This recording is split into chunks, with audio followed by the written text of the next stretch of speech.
The night in Ouagadougou was eerily still, too still, really. President Ibrahim Traoré stood by the palace window, eyes fixed on the sleeping city below. The wind carried dry dust, but there was something else in the air, something off. For weeks, things had felt unsettled. Military secrets were slipping out, once perpetual talks no longer stayed private, and enemies seemed to know too much. Ibrahim sensed this wasn't coincidence. No, a traitor was lurking close. He could feel it deep in his bones. Burkina Faso had finally broken free from foreign grip. Ibrahim had pushed out the troops, reclaimed the country's gold, its land, its voice. But powerful nations didn't take kindly to that. Now they were sneaking back in through spies. Then, one night, a message arrived. Captain Naba Zongo, a young soldier, had stumbled on something strange. While monitoring radio signals in the north, he picked up a coded transmission hidden inside a fake farming report. But it wasn't about crops. It held maps, names, secrets meant only for the president's eyes. Ibrahim called a midnight meeting, only the closest allies allowed, no phones, no outside contact. Zongo laid the papers on the table. The traitor had a name, Colonel Desiree Ouattara, an old friend Ibrahim trusted with his life.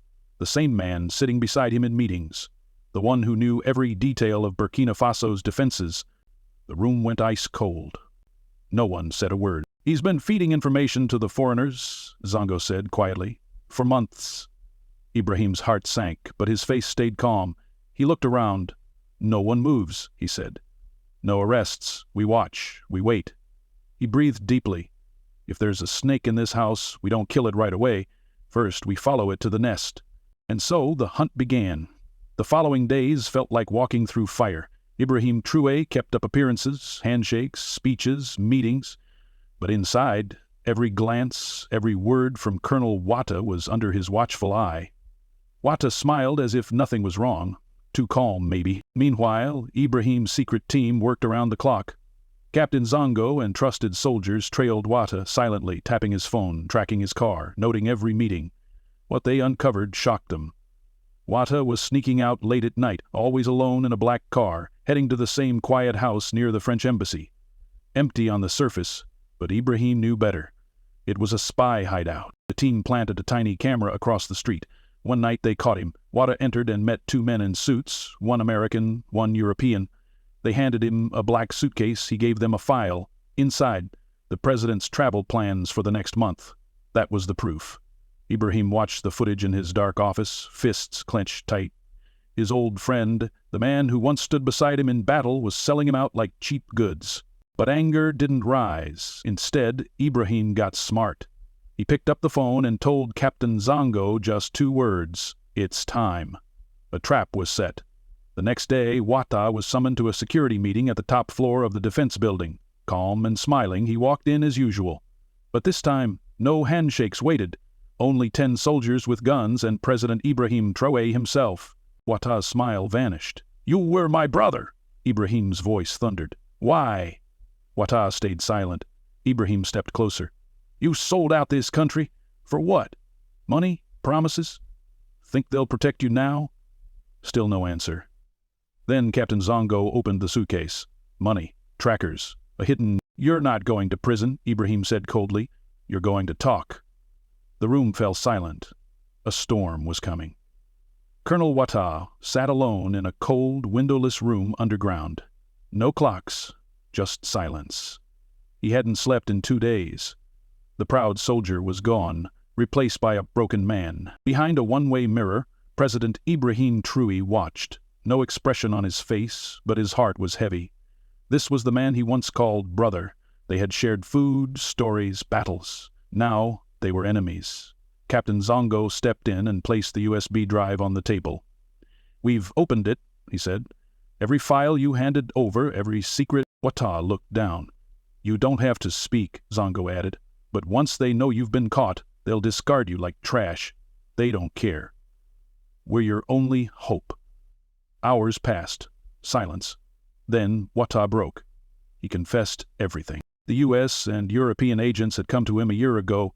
First compliments, then money, promises, a house in Paris, a UN job, power once Ibrahim fell. They wanted to control Burkina Faso again, its gold, land, politics. He believed them. "I thought they'd protect me," he said softly, "but I see now I was used." Ibrahim entered and sat across from him. A long silence. Then Ibrahim spoke, calm but firm.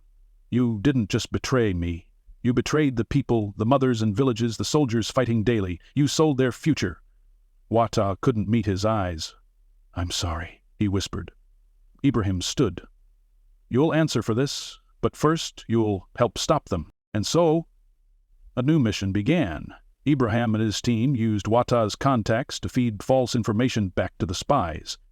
They flipped the game, struck from within. For every lie sent, they planted traps. For every message received, they learned the enemy's moves. Soon, one embassy official vanished, another quietly flown out, a third exposed by the media. Burkina Faso wasn't hunted anymore. It had become the hunter. At the center stood Ibrahim Traoré, calm, brave, unshaken, a leader fighting not just with weapons, but with truth, courage, and heart. The shadow war had begun, but the people now had a guardian. Their lion was awake. The days that followed were like walking through fire. Ibrahim Traoré couldn't rest. The enemy was powerful, rich, silent, but now they were blind. With Wata's help, they fed false information to the foreign agents. Fake documents, made up plans, even false troop movements. The spies bought it all. They trusted Wata, thinking the game was still theirs. But they were falling right into a trap.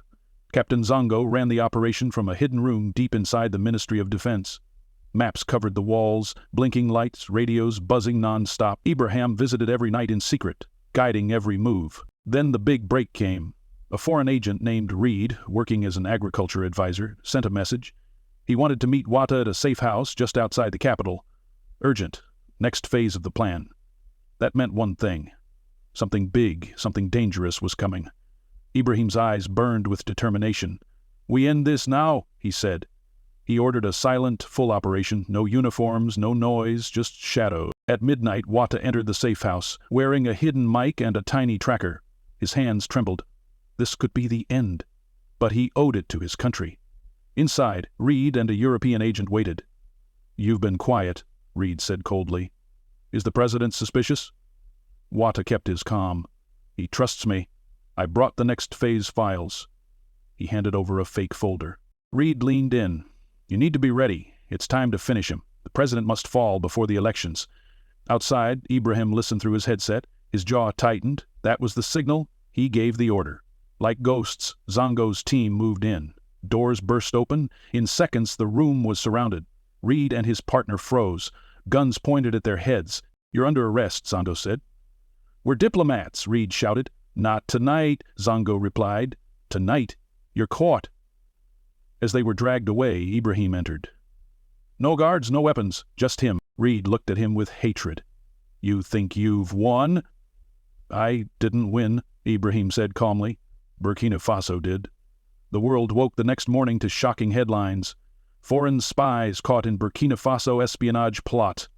Traoré exposes secret plan to destabilize government.